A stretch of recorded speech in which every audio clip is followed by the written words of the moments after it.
Horizontal surface पे रखा, उस पे जो फ्रिक्शन की मैक्सिमम वैल्यू आई वो कितनी आई, mu M ji.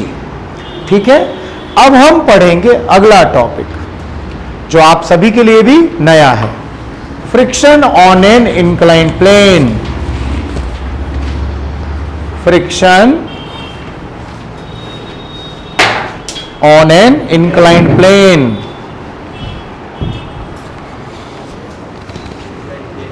Inclined plane, plane, plane, PLANE,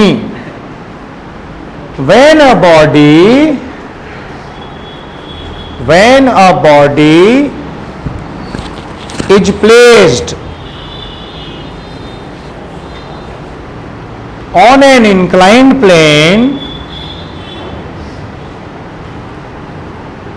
when a body is placed on an inclined plane, then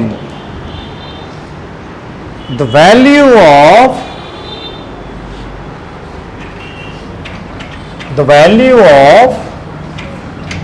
limiting friction on it,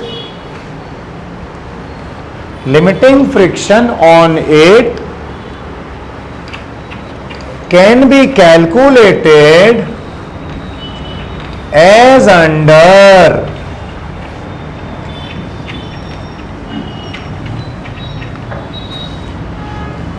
बच्चों अभी तक हमने हॉरिजॉन्टल सरफेस के बारे में डिस्कस किया था। Now we are discussing the inclined plane. Inclined plane आपको मैं एनएलएम में समझा चुका हूं सभी बच्चों को, चाहे वो ऑफलाइन के हों चाहे ऑनलाइन के। सुनिए, ये जो सरफेस है इसको हम कहते हैं इंक्लाइंड सरफेस, क्योंकि ये हॉरिजॉन्टल के साथ कुछ एंगल बनाती है थीटा। जब हम यहां एक बॉडी को रखते हैं बच्चों, ये है, एक second, F over inclined plane, तो इसका वेट कहां पे लगता है, नीचे, मास m है। ये कंपोनेंट कौन सा होता है, mg cos थीटा।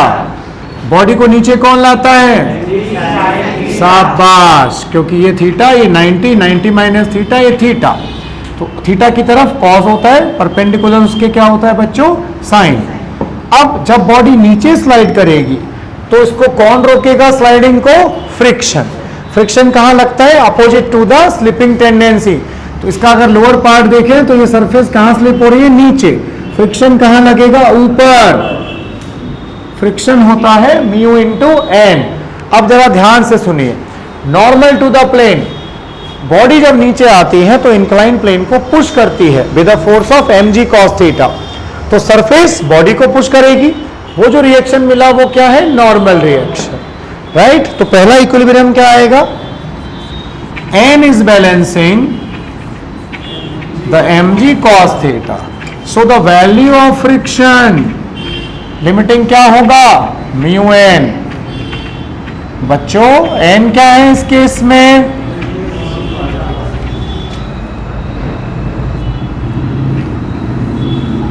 तो ये हो गई value of friction force over the inclined plane. तो हॉरिजॉन्टल सरफेस पे क्या होता है, म्यू एम जी, इंक्लाइन पे क्या हो गया, mu M G cos theta. ये वो मैक्सिमम वैल्यू है जो इंक्लाइन प्लेन पे लग सकती है। एग्जाम्पल सुनिए, मान लीजिए यहां पर एक ब्लॉक है, इसका मास 2 किलोग्राम है, 2 रहने दो, 5 ले लेते हैं।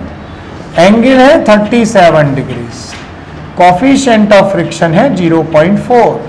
हमसे पूछा गया कि भाई इस बॉडी का एक्सेलरेशन बताइए कितना होगा।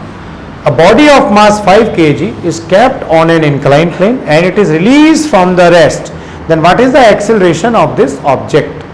क्या करेंगे हम, सबसे पहले लिखेंगे आंसर, लिखेंगे नहीं तो आंसर कैसे निकालेंगे।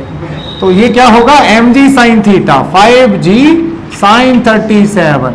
बच्चों इसको अपोज कौन करेगा, बेटे तुम्हारा नाम मैं भूल रहा हूं, ओमकार, बताओ फ्रिक्शन किधर लगेगा, ऊपर की तरफ। आप नांदेड़ शिफ्ट हो गए क्या, गुड, अच्छा काम किया तुमने जिंदगी में, बहुत अच्छा है।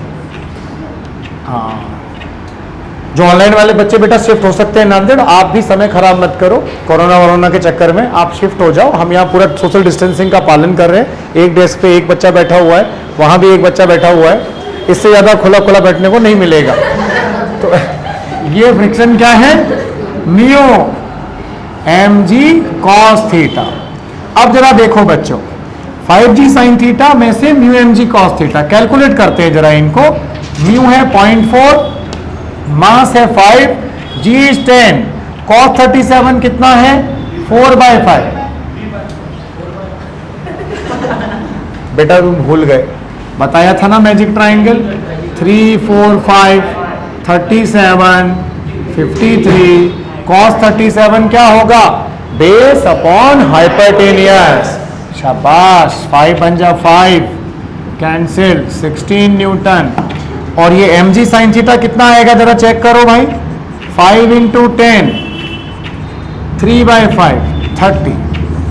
तो अगर हम इसका FBD बनाएं, FBD का मतलब फ्री बॉडी डायग्राम, नीचे की तरफ क्या लग रहा है, ये बोर्ड आवाज ज्यादा कर रहा है सर जी, कसवाना पड़ेगा। ये है 30 न्यूटन और ये कितना है बच्चों, 16 फ्रिक्शन, समझ रहे हो।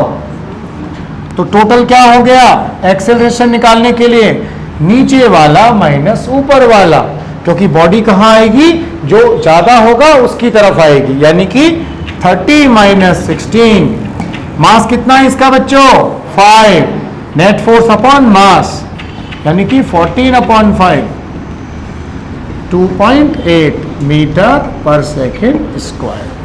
आई बात समझ में। एक मिनट सुनो ध्यान से, यहां बेटा फ्रिक्शन अपनी पूरी ताकत से लग रहा है। क्यों लग रहा है, क्योंकि जो नीचे स्लाइडिंग फोर्स है वो 30 न्यूटन है, फ्रिक्शन की वैल्यू क्या है लिमिटिंग, 16।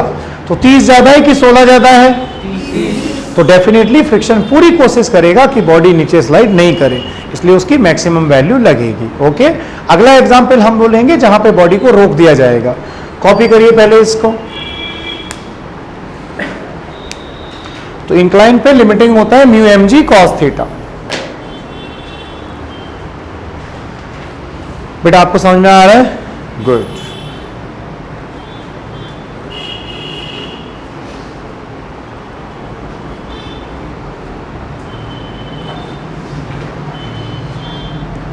पूरा बोर्ड आ रहा है सर विजन में, ठीक। बेटा तुम भी हमारी ऑनलाइन की बच्ची हो क्या या ऑफलाइन से हो, ओके।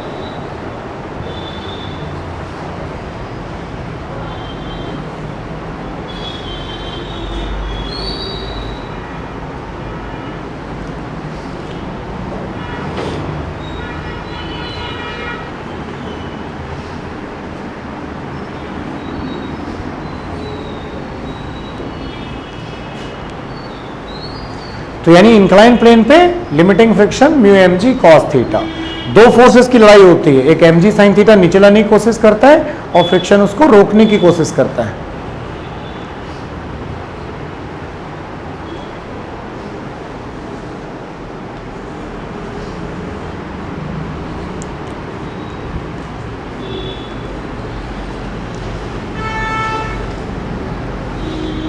ये मिटा दूं क्या बेटा, लेफ्ट साइड वाला, ओके।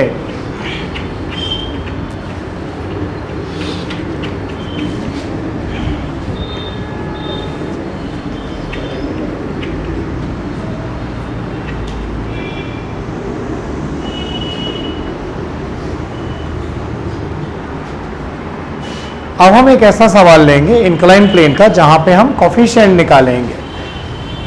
मान लीजिए बच्चों, there is one incline plane, मैंने यहां पर एक बॉडी रखी जिसका मास मान लीजिए क्या था, m।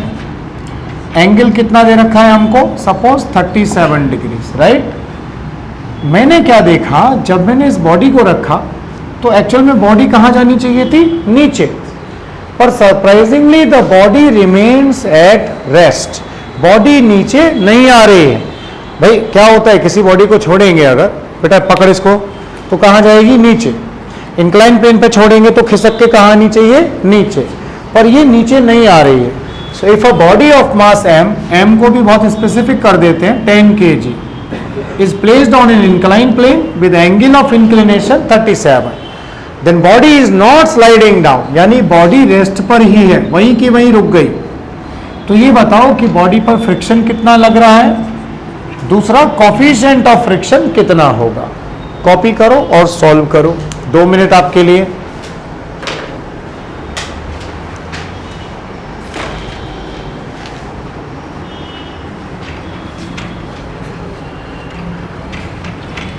जैसी बॉडी को रख के छोड़ा, बॉडी वहीं की वहीं रुक गई, नीचे आई नहीं।